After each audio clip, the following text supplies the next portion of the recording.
a cassação de Deltan Dallagnol do seu cargo de deputado federal, para o qual ele foi eleito no estado do Paraná com 345.917 votos. Foi o deputado federal mais votado daquele estado pelo partido Podemos. Um artigo do jornal Folha de São Paulo avaliou que o Tribunal Superior Eleitoral fez uma interpretação expansiva da lei para cassar o mandato de Deltan. A legislação determina que integrantes do Ministério Público que pedem exoneração com processo administrativo disciplinar pendente, ou seja, em curso, devem ser declarados inelegíveis. O Deltan, porém, não respondia a procedimentos dessa natureza quando se desligou da instituição. O ex-ministro do STF, Marco Aurélio Mello, ele se disse perplexo com a decisão. Aspas, foi uma interpretação à margem da ordem jurídica. Eu fiquei perplexo porque soube hoje, vendo o noticiário, que sequer processo administrativo disciplinar existia. Fecho aspas. O presidente da Câmara dos Deputados, Arthur Lira, disse na noite de ontem que a perda do mandato do deputado federal Deltan Dallagnol tem que ser analisada pela Corregedoria da Casa. Segundo Lira, Deltan terá o direito à ampla defesa. Aspas. A mesa seguirá o que determina esse ato. A Câmara tem de ser citada, a mesa informará ao corregedor, o corregedor vai dar um prazo ao deputado, o deputado faz sua defesa e, sucessivamente, o mandato deve ser cassado somente por esta casa. Fecho aspas.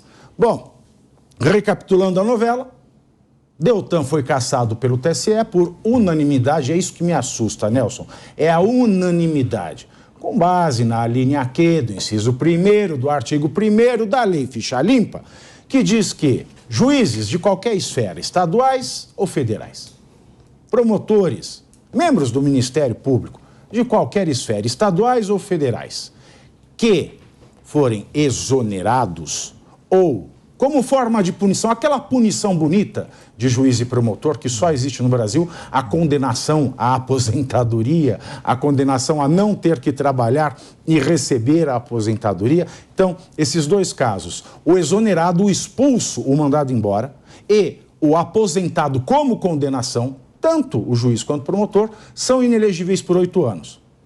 Esta linha Q dessa lei, ela tem uma segunda parte, que ela fala: se estiver em curso um processo administrativo disciplinar que pode resultar tanto na exoneração, na expulsão, quanto na aposentadoria como condenação, aquele que se exonerar ou se aposentar voluntariamente no curso desse processo administrativo, também se torna inelegível por 8 anos. O TSE, ele acrescentando um ingrediente nesta lei, ou seja, fazendo um pega, estica e puxa, aumentando o âmbito da inelegibilidade deste dispositivo legal, ele disse o seguinte: com base na ideia do abuso de direito, mal aplicado por sinal, Deltan, que não tinha um processo administrativo, ele era investigado e tinha reclamações, ao todo 15. Alguns desses procedimentos preliminares poderiam vir a se tornar um processo administrativo disciplinar. Então eles aumentaram, esticaram a lei e declararam Deltan inelegível. Cabe embargos de declaração e cabe também recurso extraordinário ao STF. Bom, na dúvida, o Arthur Lira, que é o presidente da Câmara Federal, invocou o ato de mesa 37 de 2009 e disse que ele só será cassado depois da análise da Corregedoria da Casa, oportunidade na qual Deltan poderá se defender. Mais uma vez, Nelson Kobayashi, o que achou desta decisão, desse esticadinho, desta boa vontade de fazer vingança do TSE? São muitos assuntos, né, Pavinato? Mas nós vamos tentar resumir. Primeiro, boa tarde a você, Ricardo Rose, Renato, professor Suano, toda a nossa audiência. Eu já vou começar discordando desta afirmação da Folha de São Paulo de que houve uma aplicação extensiva, interpretação extensiva da lei. Porque poderia ser uma interpretação extensiva da lei se o judiciário dissesse o seguinte: olha, a lei diz que impendência de processo administrativo disciplinar, mas nós vamos dar interpretação a isso como simplesmente processo administrativo, que é o que havia, porque em sentido amplo, uma reclamação, uma sindicância também é uma espécie de procedimento administrativo, mas não com natureza disciplinar. O que eu entendi da decisão do TSE é de que houve, na verdade, não uma interpretação a respeito da lei, mas uma interpretação a respeito dos fatos. Aí já há algo muito importante. Por quê? Porque se tivéssemos uma interpretação extensiva da lei, isso deveria valer para todos e não só para o Deltan. Ou seja, qualquer outro deputado, funcionário público que estivesse respondendo a uma sindicância deveria também perder o mandato.